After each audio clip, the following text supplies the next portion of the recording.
एक बार एक सम्राट का पुराना वजीर मर गया। वजीर बहुत ही बुद्धिमान था, लेकिन अचानक ही उसकी मौत हो गई थी। तो अब नए वजीर की खोजबीन शुरू कर दी गई।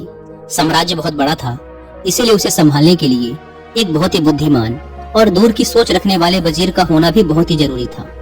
पूरे राज्य में सबसे बुद्धिमान और समझदार व्यक्ति की खोज शुरू कर दी गई। इसके लिए पूरे राज्य में तरह तरह की परीक्षाएं आयोजित की गई और पूरे राज्य भर से विभिन्न समझदार और विचारशील व्यक्तियों को छांटा गया और फिर आगे उनकी और भी मुश्किल परीक्षाएं ली गई और अंततः केवल 3 चुने हुए व्यक्तियों को राजधानी लाया गया ताकि सम्राट उनकी अंतिम परीक्षा ले सके। उन तीनों को राजमहल के एक कक्ष में ठहराया गया और सम्राट के द्वारा ये घोषणा कर दी गई कि कल इनकी अंतिम परीक्षा ली जाएगी और जो भी उत्तीर्ण होगा उसे राज्य का वजीर घोषित कर दिया जाएगा। लेकिन आश्चर्य की बात तो ये थी कि शाम होते होते पूरी राजधानी में ये बात फैल गई कि कल सम्राट कौन सी परीक्षा लेने वाला है। सारे नगर में इसकी चर्चाएं होने लगी। सम्राट एक बहुत ही अजीब परीक्षा लेना चाहता था। कल सुबह उन तीनों को महल के एक बड़े कक्ष में बंद कर दिया जाएगा और उस कक्ष के दरवाजे पर एक बड़ा सा ताला लगा दिया जाएगा। वह ताला उस राज्य के गणितज्ञों, कारीगरों और इंजीनियरों ने मिलकर बनाया था। उस ताले पर कोई चाबी नहीं लगती थी। ताले के ऊपर केवल कुछ गणित के अंक लिखे हुए थे और उन अंकों में एक पहेली छुपी हुई थी। जो भी उस पहेली को हल कर सकेगा वही उस ताले को खोलने में सक्षम हो पाएगा। धीरे धीरे ये बात उन तीनों के पास भी पहुंच गई कि कल उन तीनों को एक कमरे में बंद कर दिया जाएगा और बाहर एक ताला लगा दिया जाएगा जिसकी कोई चाबी नहीं है। बस उस ताले के ऊपर कुछ गणित के अंक खुदे हुए हैं जिनमें एक पहेली छुपी हुई है। तीनों में से जो भी उन अंकों का प्रयोग करके उनके पीछे छुपी पहेली को हल कर लेगा और पहले दरवाजा खोलकर कमरे से बाहर आ जाएगा उसे ही वजीर बना दिया जाएगा। यह सुनते ही उन तीनों में से 2 तो बाजार की तरफ भागे और तालों से संबंधित गणित के विषय में जो भी किताबें मिल सकती थी वो सब ले आए और उनका अध्ययन करने लगे। लेकिन उनमें से जो तीसरा था वो सबसे अजीब था। वो ना तो कहीं गया, ना ही कोई किताब लाया और अंधेरा होते ही उड़कर सो गया।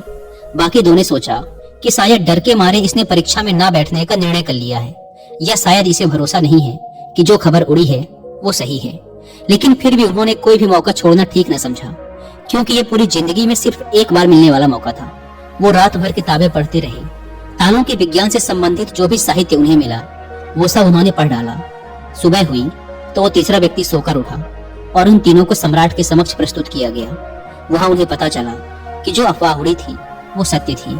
उन तीनों को एक बड़े से कक्ष के अंदर बंद कर दिया गया। उसके बाहर एक ताला लगा दिया गया जिसके ऊपर कुछ गणित के अंक खुदे हुए थे। सम्राट ने कहा, तुम तीनों में से जो भी इन अंकों में छुपी पहेली को हल कर लेगा वही दरवाजा खोल पाएगा और जो दरवाजा खोलकर सबसे पहले मेरे पास आएगा मैं उसे अपना वजीर बना लूंगा।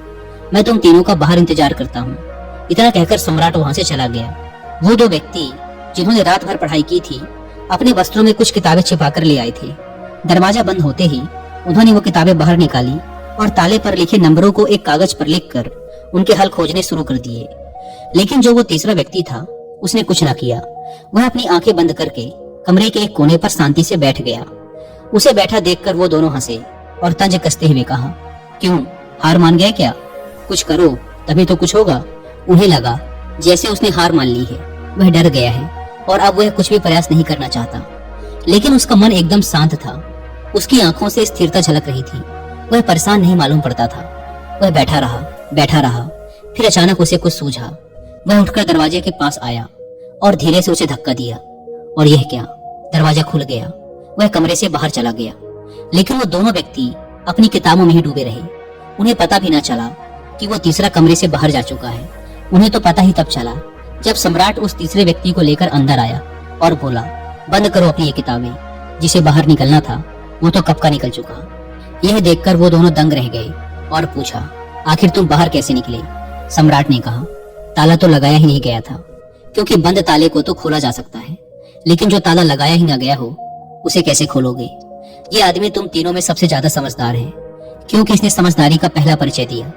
इसने ताले पर लिखे अंकों को हल करने से पहले यह जानने का प्रयास किया कि आखिर ताला लगा भी है या नहीं। वही आदमी असल में सबसे ज्यादा समझदार है जो किसी भी समस्या को हल करने से पहले यह देख ले कि जिसे वो हल करने जा रहा है वो असल में समस्या है भी या नहीं। तो यह आदमी हमारे राज्य का सबसे समझदार व्यक्ति है। हम इसे अपना वजीर नियुक्त करते हैं। तो दोस्तों, इस कहानी से सीखने वाली बात यही है कि जब भी हमें लगे कि हमारे सामने कोई बड़ी समस्या है तो जल्दबाजी में घबराकर उस समस्या का समाधान खोजने की बजाय हमें ठंडे दिमाग से ये सोचना चाहिए कि जिसे मैं समस्या समझ रहा हूँ वो असल में समस्या है भी या नहीं, यह असल समस्या कुछ और ही है जो अभी मुझे दिखाई नहीं दे रही।